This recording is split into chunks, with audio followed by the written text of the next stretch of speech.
Well, the current government shutdown continues. The country's food assistance program, known as SNAP, could be in serious jeopardy in just 2 weeks. This would impact 42 million Americans who rely on the program.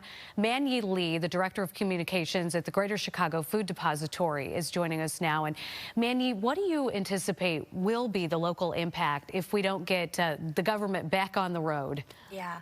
So last week, USDA did notify the Illinois Department of Human Services that if the government shutdown continues, it's that they will not be funding SNAP starting in November. And so what that means in Illinois is that 1.9 million people who are on SNAP in Illinois are going to be facing hunger and hardship come November. If people want to help at home, they hear this news and they're concerned about their neighbors, what can they do? Yeah, I mean, they can always go onto our website and help support us in a number of ways. Either they can volunteer and come and help us repack food, or help their local pantries as well. They can also donate funds. We are able to stretch the dollar. Every donated dollar that we get, we are able to stretch and make sure that we are able to provide and purchase more meals than the average consumer. And also they can help us to advocate and let our leaders, our legislative leaders know that SNAP isn't negotiable, and we really should be trying to do as much as we can to protect it. If people aren't familiar with how the program works, can you explain it? Yeah, so basically every month SNAP participants, they're given an EBT card. They have to qualify, and they're able to get SNAP benefits loaded onto an EBT card, where they can then take it to a grocery store and spend it to purchase vital, food nutrition for their families. I mean, is there not an emergency fund that the state has that they can chip in and just bridge the gap between, the work stoppage of the government and until we get federal workers back to work? Well, I don't know.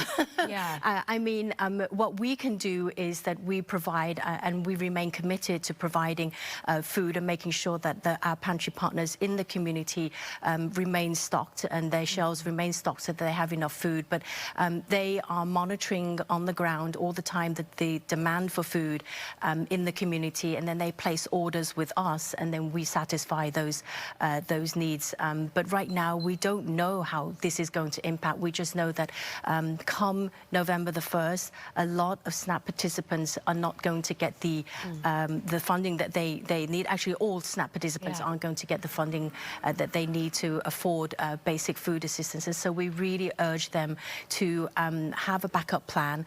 Go onto our website, find at chicagosfoodbank.org, find the location of their nearest pantry so that they can come and get free food in this emergency, and we'll do the best we can to satisfy the need. I didn't mean to put you on the spot there. I just thought, gosh, can't the state step up? So there are also new requirements for SNAP recipients. When do those take effect, and what are the details of that? Yeah, so the other things that we are contending with that were included in the reconciliation bill that was passed earlier this summer is new work requirements.